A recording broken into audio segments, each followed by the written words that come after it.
இன்ப நாள் இது, இனிய நாள் இது.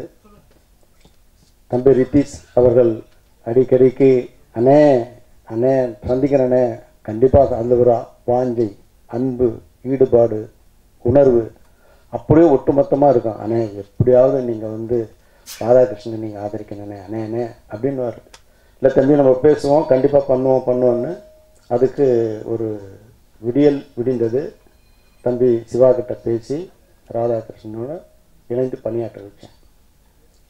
அதுக்கடுத்து என் மனதில் வந்து நிற்கமர நான் இந்த தொழிலில் வந்து நிற்கிறேன்னா அதுக்கு கலைப்பிள்ளைக்கு சேகர் தான் காரணம்.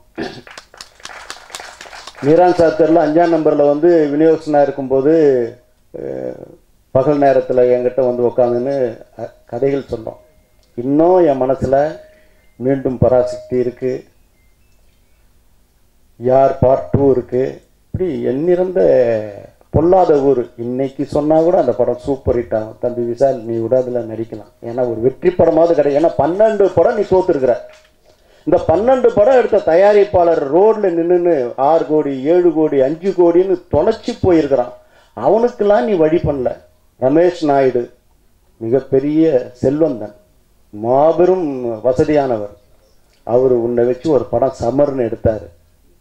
இன்னைக்கு ஸ்கூல் ஃபீஸ் கட்ட முடியலன்னு கஷ்டப்படுறேன். ஃபோன் பண்ணுறாரு, என் ஊர்லேருந்து அத்தனை பேரையும் நான் கூட்டின்னு வரேன். என்ன சொல்கிறாருன்னா, சம்மர் படத்துடைய கிளைமாக்ஸ் காட்சி பாண்டிச்சேரியில் நடக்குது. 1200 விநியோக தயாரிப்பாளர்களே உங்களுக்குத்தான் இந்த தானு வாஞ்சியுடன் கேட்டுக்கொள்வது. இந்த ரமேஷ் நாயுடுவை தெலுங்கு பட தயாரிப்பாளர், தமிழ் படம் விசால வைத்திருத்தார். சமர் என்ற படம் திருதான் டைரக்டர். பாண்டிச்சேரியில் கிளைமாக்ஸ் காட்சி. கிளைமாக்ஸ் காட்சியில் வந்து கனல் கண்ணன் ஸ்டண்ட் மாஸ்டர் இருக்காரு, நடிகர் சம்பத் இருக்கிறாரு. அந்த இடத்துல இந்த விசால் வந்து தம்பி கேட்குறாரு, எனக்கு படத்தினுடைய தெலுங்கு ரைட்ஸ் வேணும்னு கேட்குறாரு. அவர் தரமாட்டேன், ஆல்ரெடி வித்துட்டேன் சார், உங்களுக்கு தான் சம்பளம் பேசின பிரகாரம் 4000 ரூபா கொடுத்துட்டேன், எதுக்கு சார் நான் கொடுக்கணுன்றார். அந்த கோபத்தில் அவர் மனைவியோட கிளைமாக்ஸ் காட்சி பார்க்கறதுக்கு குழந்தையோட பாண்டிச்சேரிக்கு வராரு. இந்த ஆள் வந்தால் நான் வெளியேறிடுவேன்னு வந்த உடனே கிளம்பி போயிட்டாருங்க. அவர் விஷால் கிளம்பி போயிட்டாரு. ஒரு தயாரிப்பாளர் கோடிக்கணக்கில் போட்டு படம் எடுக்கிறாரு, ஒரு ஏரியா உனக்கு கொடுக்கலன்றதுக்காக நீ அந்த கோவத்தில் நீ அந்த இடத்த விட்டு போயிட்டு அன்றைக்கி படம் நடக்கலை. அதுக்கப்புறம் அந்த ஃபினான்சியரை இவர் இல்லாமல், தயாரிப்பாளர் இல்லாமல் இருந்தால் தான் நான் வருவேன்னு சொல்லி அடம்பிடிச்சு அந்த படத்தில் வந்து படத்தை முடிச்சிருக்காங்க. இவர் வந்து சினிமாவை காப்பாற்ற போகிற பிதாமகன் அவர் விஷால். இன்னும் எத்தனை இருக்குது பாரு, 1ஆம் தேதி இருக்குது, கொஞ்சம் நஞ்சம் இல்லை. இந்த சினிமாவை கேலி குத்தாய்க்கிறியா சொன்னார் பாரு. போன வருஷம் மார்ச் மாதம் 5ஆம் தேதி வந்து அடிக்கல் நாட்டிட்டு பொய்யா எவ்வளோ அந்த பெரிய பெரிய நடிகர்லாம் கூப்பிட்டு ஏமாத்துறேன். உனக்கு இது தேவையா? அப்படின்னா உனக்கு அப்படி பதவி நாக்காளி வெறி. நீ இதே படத்தை வந்து ஒரு படத்தில் நடிச்சுன்னு இருக்க போற, இங்கே ஒரு ஷூட்டிங் நடந்துன்னு இருக்குது, ஒரு ரொம்ப கஷ்டப்பட்டு கிளைமாக்ஸ் எடுத்து அத்தனை ஆர்டிஸ்ட் 10-15 ஆர்டிஸ்ட் இருப்பாங்க. இங்கே படம் ரிலீஸில் பிரச்சனை வருது, இந்த ப்ரொடியூசர் அழுகுறாரு, நீ தயாரிப்பாளர் சங்க தலைவராக கனவுல வந்துட்டேன்னு வச்சுக்கோ, நீ அந்த ஷூட்டிங் வர முடியுமா? அப்படி வந்துட்டா அந்த ப்ரொடியூசரோட நிலைமை என்ன? 2 நாள் பஞ்சாயத்து நடக்குது. மொட்டை சிவா கிட்டத்தட்ட 3 நாள் நடந்தது. ஞானவேல் ராஜா இருக்கார் பார், அவர் உத்தம 10 கோடி கொடுத்து மாட்டிக்கினாரு. அப்பப்போ அவர் மாட்டிப்பார், அவரை எஸ்கேப் பண்ணி விடுறது நாங்கள் வந்து அவர் சமாதான தீர்வு பண்ணால் எங்களுக்கு கட்ட பஞ்சாயத்துன்னு பேர். என்ன இது அநியாயம்? இந்த சினிமாவை அழிக்கிற ஒரு அழிவு சக்தி நீ. உனக்கு ஒரு குடும்பம் சப்போர்ட் பண்ணது வேறு, அதான் கொடுமை. ரொம்ப ரொம்ப கஷ்டமாக இருக்குது. நீ எல்லாரையும் கேலி கூத்தா நினச்சின்னு இருக்கிற. இந்த பக்கம் பார்த்தீங்கன்னா சகோதரர் KR அவர்கள், அவர் பொறுப்பில் இருக்கும்போது ட்ரஸ்ட் போர்டு தலைவராக இருந்தார். 1,35,00,000 ரூபாய் பணத்தை சங்கத்துக்கு ஒப்படைக்கல. கிட்டத்தட்ட 2-3 வருஷமாக அந்த பணத்தை ஒப்படைக்காமல் அவர் இஷ்டத்துக்கு அந்த வட்டி பணத்தை அவர் இஷ்டத்துக்கு செலவு பண்ணின்னு இருந்தார். இல்லைன்னு சொல்ல முடியுமா? SAC சாரை நான் ரொம்ப மதிக்கிறேன், பூஜிக்கிறேன், வணங்குறேன். அவர் அந்த அணியில் நிற்கிறாரு. அவரே அவர் வீட்டை நோக்கி படையெடுத்தார. படையெடுத்து பணத்தை திருப்பி கொடு, சங்கத்துக்கு ஒப்படைனார. ராஜன் சார் உள்ளே போய் முற்றுகை போராட்டம் நடத்தினார. கொடுத்தியா? இன்னொரு அரசாங்கம் வந்து அதுக்கப்புறம் ராமநாராயண் பீரியடில் தான் அந்த பணம் வந்து ஒப்படைக்கப்பட்டது. இப்போ 7 கோடி வச்சுருக்குறோம். நீ என்ன பண்ண போகிறன்றது எனக்கு தெரியல. நான் வர போகிறதில்லன்னு வச்சுக்கினி இன்னும் எதுக்காக நீங்கள்லாம் இப்படி வந்து வரீங்கன்றது எனக்கு தெரியல. நான் எல்லாம் சொன்ன பார், போன பொதுக்குழுவில் அடுத்த முறை தேர்தலில் நான் நிற்க மாட்டேன், இளைஞர்களுக்கு வழி விடுவேன். இந்த தம்பி ராதாகிருஷ்ணன் அடையாளம் காமிச்சாச்சு. பிரமாதமாக நடத்துவார், பிரமாதமாக நடத்துவார். எப்படிப்பட்ட சூழ்நிலை இன்னைக்கு சினிமா இருக்குது. 3 கடல் சூழ்ந்திருக்காரு, 3 பக்கம் 3 ஆபத்து திரையுலகை நோக்கி வந்துங்குது. வரப்படங்கள்லாம் ஓட மாட்டேங்குது. இதுக்கு ஏதாவது ஒரு கட்டியம் கூறணும். அப்படி வருவாயை பெருக்கிறதுக்கு என்னென்ன திட்டங்கள் திட்டத்து நல்ல நல்ல தம்பிகள்லாம் இங்கே வந்திருக்காங்க. இன்னைக்கு கலைப்புலி சேகர் வந்திருக்கிறாருன்னா சாதாரண இல்லை. அவருடைய வழிகாட்டுதல் இந்த அரணா இருக்கும் ராதாகிருஷ்ணனுக்கு. கலைப்புலி சேகரை கொஞ்சம் கூட கெஞ்சித்து கூட விட்டு கொடுக்க வேண்டியதில்லை. கலைப்புலி சேகர் அவர்கள் எனது நண்பர் மட்டுமல்ல, எதிர்காலத்தில் இந்த சங்கத்திற்கு வழிநடத்துறதுக்கு நல்ல ஆலோசனை கூறுவது ஒரு குழு அமைத்து அதுக்கு நீங்கள் தான் தலைவராக வரீங்க. அந்த குழுவுக்கு உங்களுக்கு பக்கத்துணையாக செயலராக தம்பி சிவா இருப்பார். பக்கத்துணையாக நாங்கள்லாம் கூட ரத்தீஷ் அவர்களும் நானும் இருப்போம். ஆகவே இங்கே இது பட்டு போகாமல் இந்த சினிமா காக்கப்படும். நான் திரும்பவும் சொல்கிறேன், தம்பி விஷால் 12 படம் எடுத்து தயாரித்து கஷ்டப்பட்டு இருக்கிறான். சமரு, தோரணை, வெடி, ஆம்பளை, எத்தனை படங்கள். கடைசியில் ஒரு படம் கத்தி சண்டை, அத்தனை அப்படியே அடிபட்டுக்குது. அந்த அடுத்து அந்த படத்தை தயாரிக்கிற ஒரு படம் கொடுத்து 21 கோடிக்கு வாங்கியிருக்கிறாங்க. துப்பறிவாளனை 4 கோடி ஃபர்ஸ்ட் காப்பி, 17 கோடி உனக்கு லாபம். அந்த தயாரிப்பா கத்தி சண்டை ப்ரொடியூசருக்கு ஏதாவது ஹெல்ப் பண்ண முடியுமா? நீ பண்ணுறியா? அந்த படம் ரிலீஸுக்கு எவ்வளோ பிரச்சனைகள் இருக்குது. நாங்கள் தானே தீர்க்கணும், நாங்கள் தானே தீர்க்க போகிறோம். இதே ராதா தானே உட்காந்து இது சமாதானம் பண்ணி இந்த படத்தை ரிலீஸ் பண்ண போகிறாரு. தயாரிப்பாளர்களை கிள்ளுக்கீரியாக நினைக்காத. என்ன வகையில் உனக்கு எந்த வகையில் உனக்கு சப்போர்ட் இருக்குது? தயாரிப்பாளனா நாடக நடிகர் நினச்சிட்டியா? 25 வருஷமாக அவங்க ஆண்டாங்க. ஒரு மாற்றம் வரணும்னு விரும்பினாங்க. இதே ரித்தீஷ்க்கு இறங்கி வேலை செஞ்சார. அந்த நன்றி உணர்வு அந்த தம்பியை வச்சு பண்ண முடியுதா?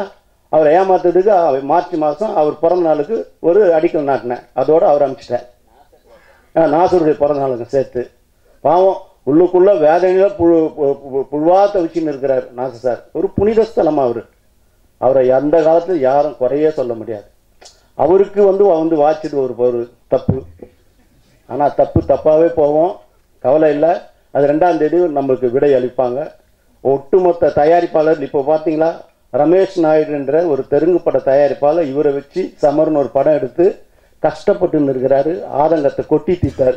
இதுதான் 1210 தயாரிப்பாளருக்கு தெரிஞ்சிக்க வேண்டியது. இதுதான் விஷால். இது மேல்பட்டு எனக்கு சொல்ல தெரியல. இன்னும் நிறைய 1ஆம் தேதி ஃபோட்டோ காப்பி எடுத்து உங்களுக்கெல்லாம் கொடுக்குறேன் அவருடைய வண்டவாளத்தை பற்றி சொல்கிறதுக்கு. திரையுலகம் இனி தடைக்கும் செழிக்கும், முன்னேற்றணி முன்னேறி செல்லும், வாகை சூடி வளம் வரும். நன்றி, விடைபெறுகிறேன். தொடர்ந்து நல்ல செய்திகளாகவும் நல்ல நிகழ்ச்சிகளுமாகவே நடந்து கொண்டிருக்கிறது. தொடர்ந்து 4-5 நாட்களாக எல்லா உறுப்பினர்களிடம் தொடர்ந்து 400 பேருக்கு மேலே ஃபோனில் பேசிகிட்டு இருக்கேன். எல்லோரும் ஒரு கருத்திலே உடன்பாடாக இருக்கிறார்கள். தயாரிப்பாளர் சங்கம் தயாரிப்பாளர்களுக்கு, தயாரிப்பாளர் சங்கம் தயாரிப்பாளர்களால் நிர்வகிக்கப்பட வேண்டும் என்ற கருத்திலே யாருக்குமே மாற்று கருத்து இல்லை.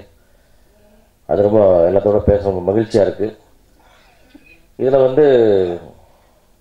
ராதாகிருஷ்ணன் அவர்களுக்கு விட்டு கொடுக்கணும் அப்படின்னா நிச்சயமாக அவர் என்னை விட திறமையாக செயல்படுவார்னு எனக்கு அடிமனத்தில் ஒரு நம்பிக்கை இருக்கிறது ஒரு முக்கியமான காரணம். அவர் நிச்சயமாக செயல்படுவார். ஏன்னா அவருக்கு யாருக்கிட்டையும் எந்த ஆப்ளிகேஷனும் இல்லை, எங்கேயும் போய் யார்கிட்டையும் கையேந்து நிற்க வேண்டியதில்லை. இங்கே ஏதோ ஒரு விஷயம் பண்ணி சம்பாரித்து அப்படின்ற ஒரு விஷயத்துக்கு இல்லாமல், ஒரு கமிட்மெண்ட் இல்லாமல் எங்கேயோ சம்பாரித்து கொண்டாந்து இங்கே கொடுக்குறதுக்கு ரெடியாக இருக்கார். அந்த அடிப்படையில் அவர் சுயநலம் இல்லாமல் பணியாற்றக்கூடிய எல்லா தகுதியும் உள்ளவர். அதுக்கு நான் வந்தேன்னா அதுக்கு அண்ணன் டான் அவர்கள் முக்கியமான காரணம். இன்றைக்கி அதையெல்லாம் விட ஒரு அடிமட்ட அளவிலே சென்று அத்தனை உறுப்பினர்களையும் நான் இப்போ நாங்கள் எல்லாருமே எலெக்ஷனுக்கு ஃபோன் பண்ணி பேசுவோம். ஆனால் சேகர் சார் எப்படி பண்ணுவார்னா வருஷம் பூரா பேசிக்கிட்டே இருப்பார். இதுக்கு முழு முயற்சியும் அண்ணன் டான் அவர்கள் எடுத்திருக்காங்க. ஸோ அவர் ஒரு விஷயத்தை எடுத்தார்னா அது எப்படி ஒரு ஒரு படம் ஒரு டிசைன் பண்ணுவாரோ, ஒரு படம் ப்ரொடக்ஷன் டிசைன் பண்ணுவார். இந்த எலெக்ஷனையும் ஒரு ஸ்டேஜாக டிசைன் பண்ணி அது ஒரு சரியான மூவில் ஒரு காய் நகர்த்தி அதை கொண்டு இன்றைக்கி நல்ல ஸ்டேஜுக்கு கொண்டு வந்து வச்சுருக்காங்க. வெற்றிக்கணியை பறிக்கிறதுக்கு எல்லாத்துக்கும் அந்த கேப்பை ரொம்ப குறுகலாக்கி வச்சுருக்கார். இனி அது ராதாகிருஷ்ணனுக்கு அது மிக மெளிதாகும் வகையில் இன்றைக்கு நடந்துகிட்ருக்கு. இந்த வாய்ப்பை உருவாக்கி தந்த தானவர்களுக்கும் உடனே உதவி செய்த வெடிமுத்துக்கும் மற்றும் எல்லாருக்கும் நன்றி. இந்த டீம் இன்னொரு 3 நாள் ஒரு அசுர வேகத்தில் உழைத்து இந்த வெற்றிக்கிணையை பெற்றுத்தர வேண்டும் என்ற உங்களையும் கேட்டுக்கொண்டு நானும் உடம்பு குறிப்பிடுகிறேன். நன்றி, வணக்கம். நாளுக்கு நாள் இந்த அணிக்கு வலு சேர்ந்து கொண்டிருக்கிறது. ஏனென்றால் உண்மையான சேவை மனப்பான்மை கொண்டு தமிழ் திரைப்பட தயாரிப்பாளர்களுக்கு அப்போதப்போது ஏற்படுகிற சிரமங்களை, சிக்கல்களை சில நடிகர்களால், சில டைரக்டர்களால் பல நேரங்களில் தொல்லைகள், தொந்தரவுகள் உருவாகிற போதெல்லாம் தயாரிப்பாளர்கள் படுகிற வேதனை, வடிக்கின்ற இரத்த கண்ணீர் அனைத்தையும் உணர்ந்து இந்த துறையினுடைய தலைமை தயாரிப்பாளர்கள் தான். தயாரிப்பாளர்கள் வீடை வித்தோ நகையை வச்சோ பணத்தை கொண்டு வந்து இங்க ஒரு படத்தை பூஜை போடலன்னா எந்த இயக்குனரும் இல்லை, நடிகரும் இல்லை, டெக்னீஷியன் இல்லை, யாரும் இல்லை. மூல காரணம் முதலாளி என்று சொல்லப்படுகிற, மூலதனம் இடுகிற அந்த முதலாளி என்கிற தயாரிப்பாளர் தான். இதற்கு சரியான மரியாதையை புரட்சி தலைவர் எம்ஜிஆர் அவர்களும் சிவாஜி கணேசன் அவர்களும் கொடுத்தார். தயாரிப்பாளர்களுக்கு முழு மரியாதை கொடுத்த மிகப்பெரிய தொழில் வல்லுநர்கள். முதலாளி முதலாளி என்று நான் கை நீட்டி காசு வாங்குறேன், அவர் தான் என் முதலாளி என்று சொல்லி பட தயாரிப்பாளர் தான் எழுந்து நிற்பார் எம்ஜிஆர் அந்த காலத்தில். ஆனா இப்போ பாஸ் பாஸ் என்ன, அவள் தான் பியூஸ் ஆய்க்கலாம். இப்ப அந்த பாஸ் தலைவா இந்த பழக்கம் எப்ப ஏற்பட்டதோ, இது கடந்த ஒரு 15 வருஷத்துல உருவானது. அதுல இருந்து தயாரிப்பாளருடைய தலை தாழ ஆரம்பித்து விட்டது. தயாரிப்பாளர் சங்கம் வந்து சிரமமான ஒரு வேலை. நடிகர் சங்கத்தை போல அது சுகமானதல்ல. தயாரிப்பாளருக்கு எந்த நேரத்தில் என்ன கஷ்டம் வரும், என்ன தொல்லை வரும், நடிகர்களால என்ன தொல்லை வரும், இயக்குநர்களால என்ன தொல்லை வரும், துணை நடிகர்களால் கூட தொல்லை. பெப்சி தொழிலாளர் கேட்பான், 15 நாள் சம்பளம் ஒழுங்கா கொடுத்திருப்பாங்க. கடைசியில் ஏதோ ஒரு பணம் வராம இருக்கலாம், 2 நாள் நாங்க அந்த பேட்டா கொடுக்கலாம். ஒருத்தன் கேட்டான், பேட்டா கொடுக்க முடியல, உன்னை யாரையா படம் எடுக்க சொன்னதுன்னு கேட்டான். நிறைய பேர், 1-2 இல்லை. அப்போ ஒருத்தன் கேட்டேன், நாங்க படம் எடுக்கலாம், உங்களுக்கு வீட்டுக்கு சோறு கிடைக்காதுன்னு. 2 நாள் விட்டு போச்சா 4 அன்னைக்கு கிடைக்க போகுது, பணம் வந்தா அவங்க கொடுக்க போறாங்க. அதுக்காக வார்த்தையை தவறாக பேசின உன் வாழ்க்கையை இழந்து விடும் எச்சரிக்கப்பட்ட நிறைய அவமானப்பட்டிருக்கிறோம் எங்கள் தயாரிப்பாளர்கள். ஆகவே அதெல்லாம் எதிர்க்கிற ஒரு சக்தி வேண்டும் என்றால் எங்கள் ஒன்றாகுவதற்காக தான் எங்கள் கலைப்புலி தான். அவர்கள் முதல்ல போட்டியிடாமல் நின்னாரு, பிறகு போட்டியிடுபவர்கள்லாம் விலைக்கு ஒத்துழைக்க வைத்தார். நான் ஒரே ஒரு செய்தி உங்களுக்கு, 2 செய்தி உங்களுக்கு தெரியும். ஒன்றை நான் அன்றைக்கு சொன்னேன், நடிகர் சங்கத்திலே நான் 100 பேர் 150 பேர் தான் தலைமையில சென்று ஒரு ஆர்ப்பாட்டம், அமைதி வழி ஆர்ப்பாட்டம், தயாரிப்பாளர்கள் ஏளனப்படுத்தாதே, இழிவுபடுத்தாதே என்று விஷால் பேசி அந்த பேட்டிக்கு ஒரு எதிர்ப்பு தெரிவித்தோம். 150 புருடர் ஒன்னாம் தான், வரலாறே கிடையாது. ஒற்றுமையாகி கொண்டிருக்கிறோம், எங்கள் வித்தியாசங்களை மறந்து ஒன்றாகி கொண்டிருக்கிறோம். அடுத்து அங்கே ஒரு பைனான்சியர், மொட்டை சிவா கிட்ட சிவா என்ற படம் உங்களுக்கு எல்லாம் தெரியும். எல்லாத்தையும் கடந்து நாளை ரிலீஸ். இன்னைக்கு வியாழக்கிழமை நைட்டு 9:30 மணிக்கு ஒருத்தன் ஒரு பெட்டி கோர்ட் ஆர்டர்னு கொண்டாந்து கொடுக்குறான், ஒரு பைனான்சியர். அது போலி டாக்குமெண்ட், போலி கையெழுத்து, பணத்தை கொடுத்து அவர் குறுக்கு வழியில பெறப்பட்ட ஒரு ஆர்டர். அதை கொண்டு 12 மணி வரைக்கும் தயாராக பண்றான். அப்பவும் தான் ராதாகிருஷ்ணன் எல்லாரும் அங்க ஒரு 150 பேர் சேர்ந்தோம்.